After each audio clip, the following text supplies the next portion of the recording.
Every mystery begins with a question, a missing person, a forgotten object, a strange event buried in history. Sometimes the answers are hidden, sometimes they're never found, and sometimes the truth is stranger than anything we could imagine. Welcome to the Unexplained Archives. This is a collection of mysteries, crimes, legends, and unexplained stories from around the world. Today's story starts on Christmas Eve 1945, Fayetteville, West Virginia. The Sodder family, George, Jenny, and their 9 children, went to bed after celebrating the holiday. Sometime after midnight, their house caught fire. George and Jenny escaped. 4 of their older children escaped. 5 of their younger children did not. At least that's the official story.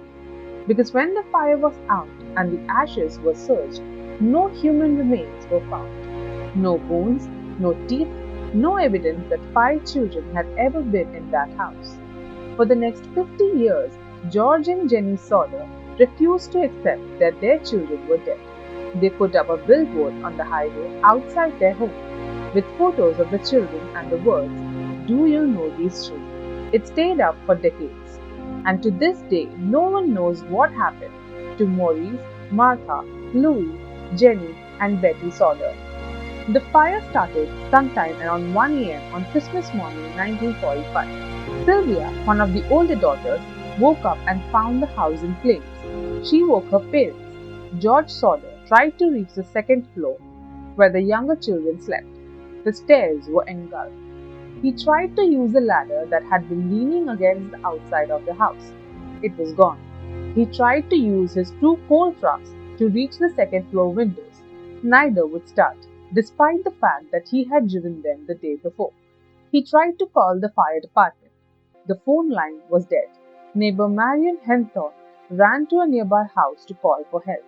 The fire department didn't arrive until 8 a.m., 7 hours after the fire was reported. By then, the house was gone. When investigators searched the rubble, they expected to find remains. Fire rarely destroys human bone completely. It takes sustained temperatures above 1500 degrees Fahrenheit in a cremation setting for hours. A residential house fire doesn't do that. They found nothing, no remains, no teeth, not a fragment of bone. The Sodders began to notice things that didn't add up: the missing ladder, the trucks that wouldn't start, the dead phone line. Before the fire, a stranger had come to the house asking about work. When George refused to hire him, the man left, but pointed at the house and said ominously, "Your house is going to go up in smoke, and your children are going to be destroyed."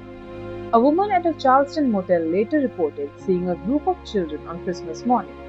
Children who matched the descriptions of the Sodder kids, traveling in a car with 2 men and 2 women, all of Italian descent.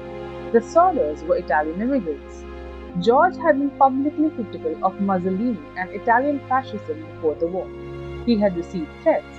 The first fire investigator on scene, F.J. Morris, did a brief examination and declared the fire an electrical fault. He produced a human heart from the rubble, which he said was proof of the children's deaths. A pathologist later examined the heart. It was not burnt, and it was not a heart, it was beef liver.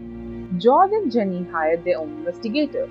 They tried to get the case reopened. They were repeatedly rebuffed. In the decades since the fire, modern fire investigators have repeatedly revisited the evidence. Many argue that it would be extremely unusual for 5 children to leave absolutely no identifiable remains.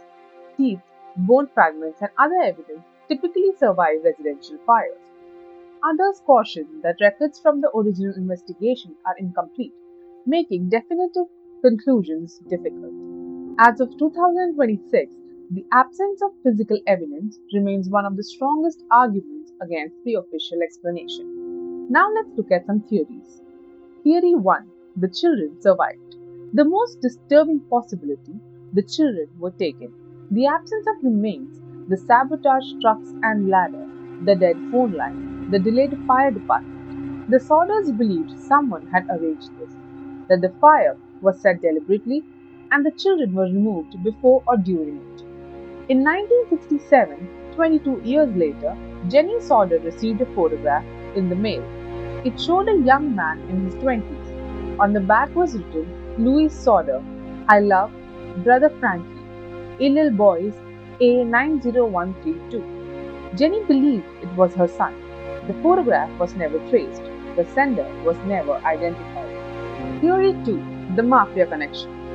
George Sodder had refused to support an Italian secret society operating in West Virginia, believed by some researchers to have mafia connections. The organization had pressured him before. One theory holds that the fire was retaliation, and the children were taken as additional punishment or as leverage. If this is true, the silence of local law enforcement starts to look like something else. Theory 3. The children died in the fire. The official explanation. The children perished in the fire, and the lack of remains was due to the intensity of the blaze or remains being scattered and overlooked. Some fire investigators support this. Under certain conditions, a wooden house fire can reach temperatures that destroy both. But the pathologist and the beef liver and the lack of any dental evidence leave serious doubt. George Sodder died in 1969. Jenny died in 1989. Neither of them ever stopped looking. The billboard stood outside their home until Jenny's death. She had the property destroyed after she was gone, so the land would never be sold. But she wanted to be buried with the photograph of Louis. She was.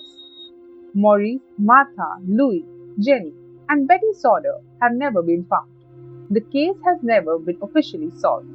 Whatever happened on Christmas morning 1945, whether it was accident, crime, or something far more deliberate, her family was destroyed, and the question they spent their lives asking was never answered. Some mysteries don't end with resolution, they end with a photograph and a question written on a billboard on a highway in West Virginia. Do you know these children? And that's where the trail goes forth. Whatever the explanation may be, the questions remain. And as long as they do, the story continues. This channel is going to be home to a lot of stories like this one. Unsolved, unexplained, but always rooted in real people. Thank you for listening. Until next time, stay tuned.